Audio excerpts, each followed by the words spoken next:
At this time, we're joined by the head coach of your Texas A&M Corpus Christi Islander men's basketball team, Coach Willis Wilson.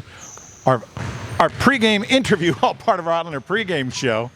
Game 2 of our Islanders series against the Paul Quinn College Tigers today here at the Dugan Wellness Center, 5 o'clock start. Coach, we faced them yesterday. Kind of came out a little bit sluggish in the end, played a much better brand of basketball in the second half. What do you attribute maybe to that transition first half to second half? We just didn't have the energy that we really needed coming out in that first half. We're a little bit lethargic. I think it's kind of expected this time of year.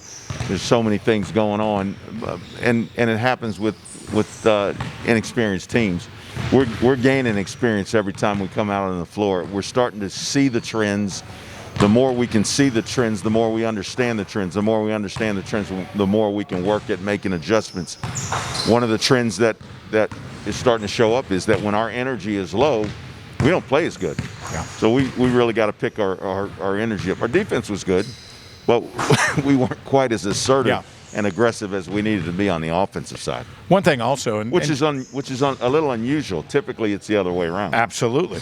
And one thing to give credit where credit's due. Again, this team from Paul Quinn was playing their first game of the season. Their schedule had been kind of disrupted with all the issues of the day going on. So this was actually their first game. So they were just dying to get on the court and compete. So their energy level was definitely up. Yeah, that's true. And when it's the first game of the season this late, here we are a couple days before Christmas playing their second basketball game.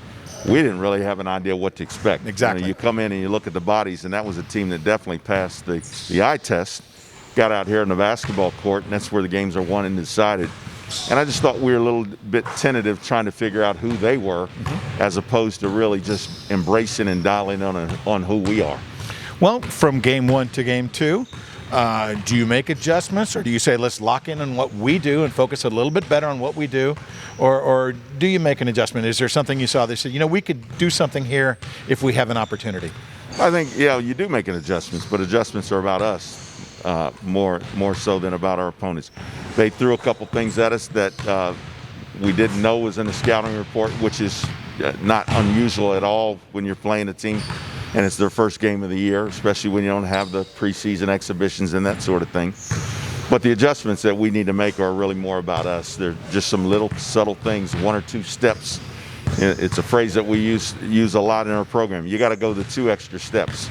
That's literally what it is for us. If we make those adjustments, it's amazing how much more the ball flows smoothly, how many more kills we get on the defensive side, how many more rebounds and turnovers we're able to force. Well, looking at yesterday's game, you saw again an opportunity to kind of look at some interesting combinations on the floor. Anything? Did you see anything new yesterday from your team?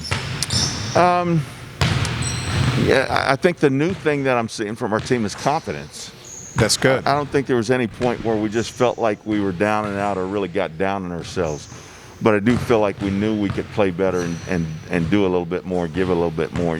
We have a rash of injuries right now.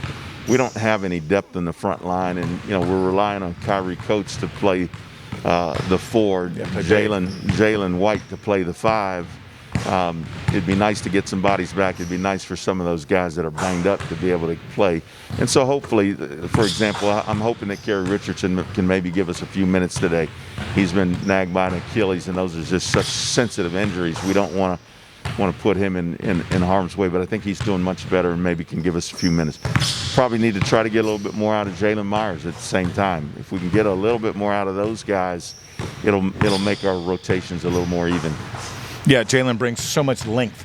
While he's not a massive body, he is so long. He's 6'7", 6'8", and he's got that tremendous wingspan. And he can make plays, and he's a guy with a soft touch on the offensive side. You got to honor him and guard him and respect him, or he'll really make you pay.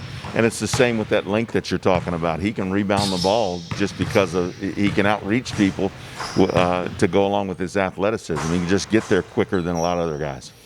One thing the team didn't shoot the ball particularly well in the first half. The three-point shooting improved in the second half as well. Miles hit his first shot of the game, which was a three. Then really the rest of the threes came from Nolan Bertain in the second half.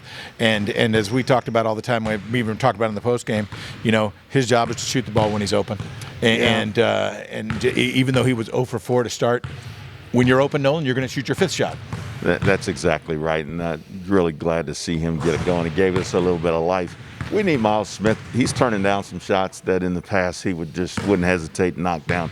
We need him to shoot that ball in spite of the result that he's been getting early. We know he can shoot the ball, and we all have a lot of confidence in him. So I want to see him add some depth to that three-point shooting that we're getting out of Nolan right now. JaVale Lampkins is another guy. Normally we see him come in and knock down a shot early. Like to see him get a little bit more involved in the offense, get him on the floor a little bit more, even though he's been nursing a high ankle sprain. Well, Coach, I want to wish you the best of luck today. Let's make it 2 in a row here at the Dugan Wellness Center. And, of course, to everybody out there, we appreciate you joining us. And, of course, have a great holiday season. Merry Christmas to everybody. Thank you, Steve. Stay with us. More to come. Islander basketball continues in a moment.